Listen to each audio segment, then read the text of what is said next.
Hello and welcome back. Today I'll be celebrating 4 years of video creation here on the Jasa channel.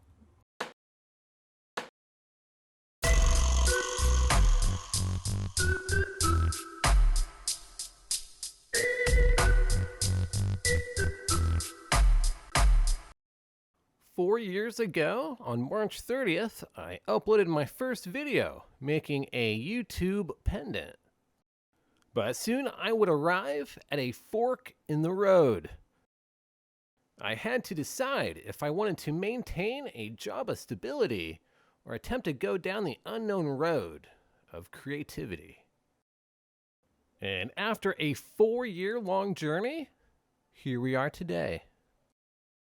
And the first thing I would like to say to officially kick off the new year is welcome to any recent subscribers.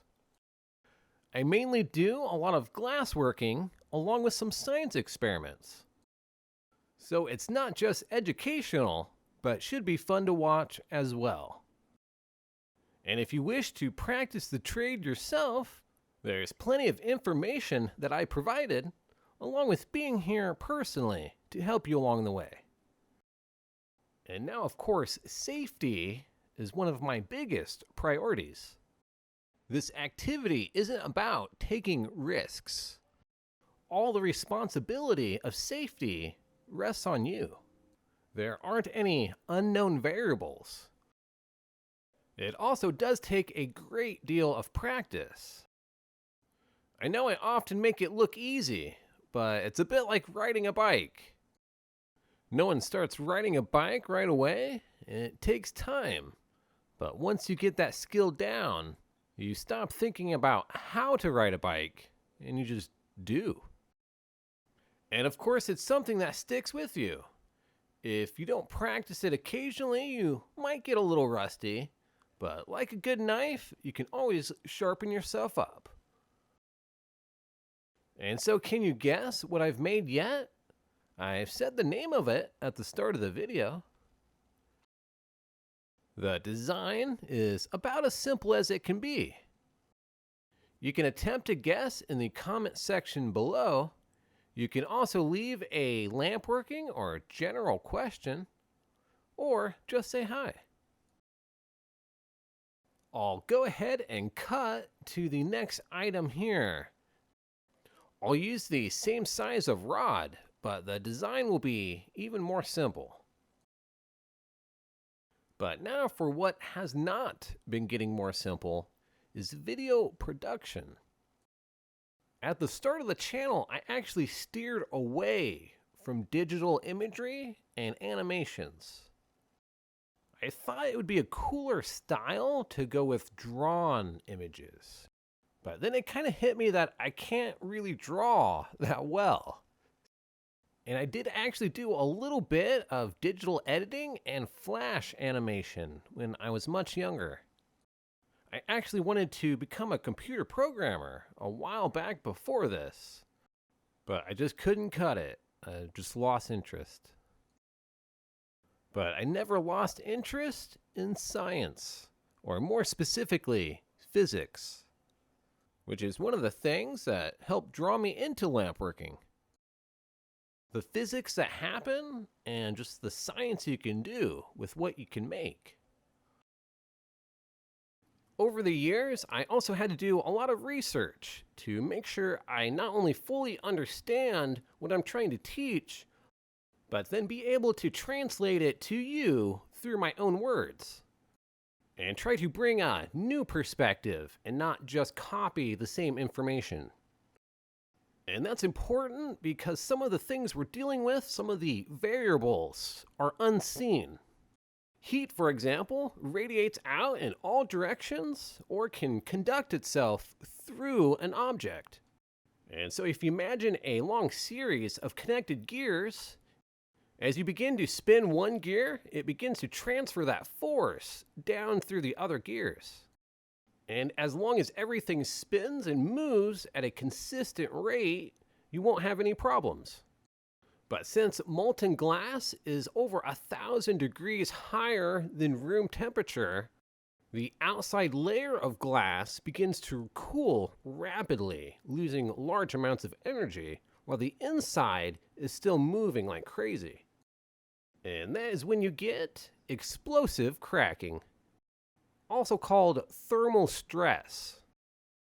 And now I primarily work on borosilicate glass, or laboratory glass.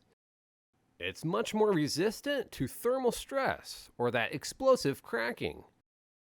And so for new practicing lampworkers, I highly recommend borosilicate glass over your normal glass, which is called soda lime. You'll have a better chance of smaller items survive the cooling process without a kiln. I recommend the kiln being the last thing you purchase, possibly even taking some time to practice before you get one. This will give you some time to help figure out what kiln will be best for what you want to create. But also, it will challenge you to produce items without a kiln, which in the long run might better help you understand what's happening with the glass. And now what's happening with the channel is important also, because we're about to reach a big milestone, 10,000 subscribers.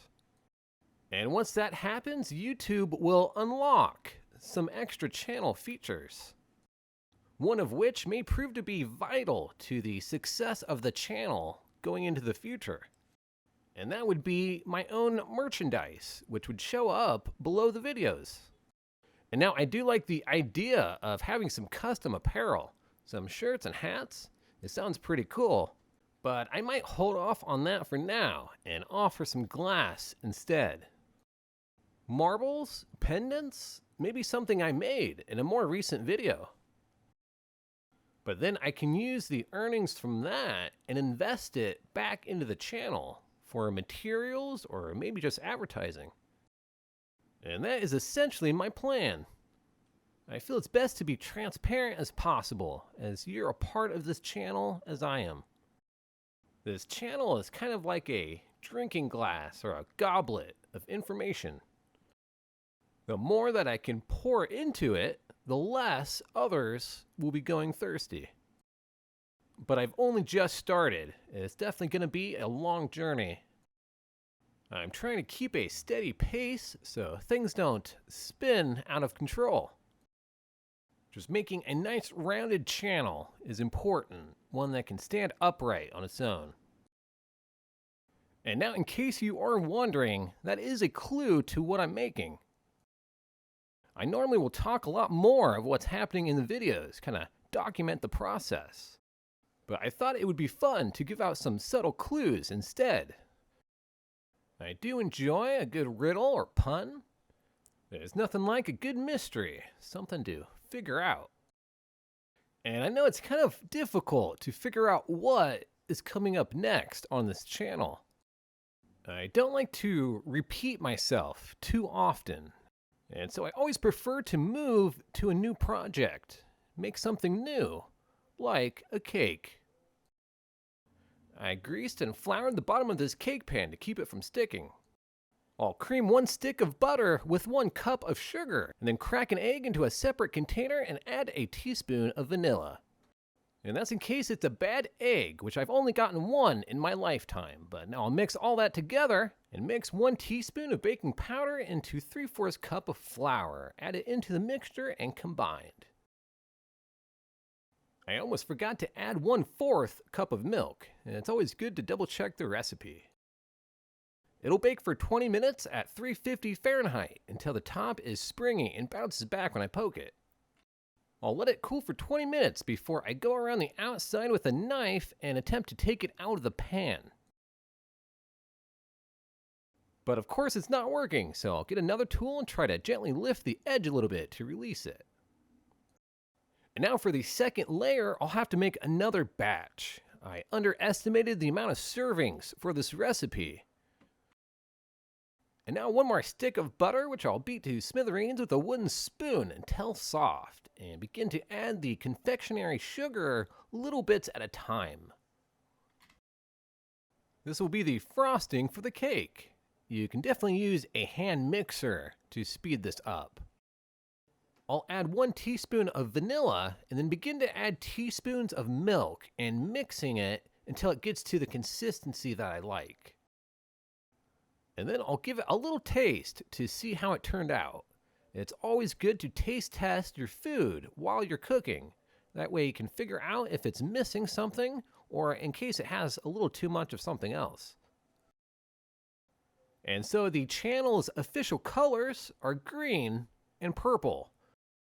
I separated the frosting into 2 bowls to do 2 different colors. And now I'll go ahead and begin to add some red and blue in order to make purple. And then pretty soon I realize this is yellow and not red. I'll see if I can add a bunch of red and try to fix it. And now I start to add some blue, and as I mix around it looks kind of brown.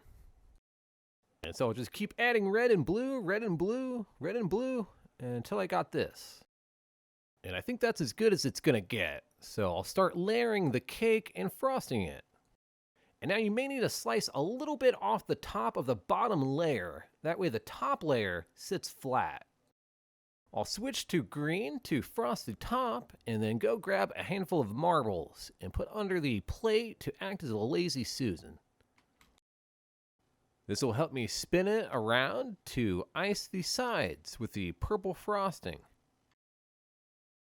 But there's nothing more to be done here because this cake is complete. And so I made 4 of my glass candles. They're basically little oil lamps which run off the capillary action of tiny tubes rather than traditional cotton wicks. They're still a little bit experimental, by the way. And so I want to thank you for coming along on this adventure. I can't wait to see what kind of discoveries lie ahead. And here's to 4 more years on the Matt Jasa channel. All right, let's cut into this.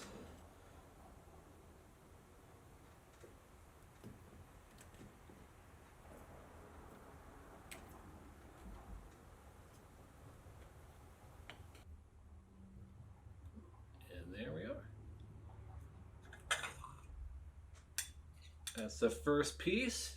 This is for you. You're my guest. You should be served first.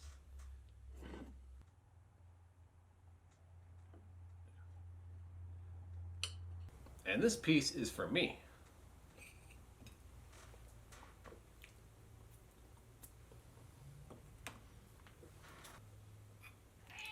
Hey buddy, do you want one too? All right.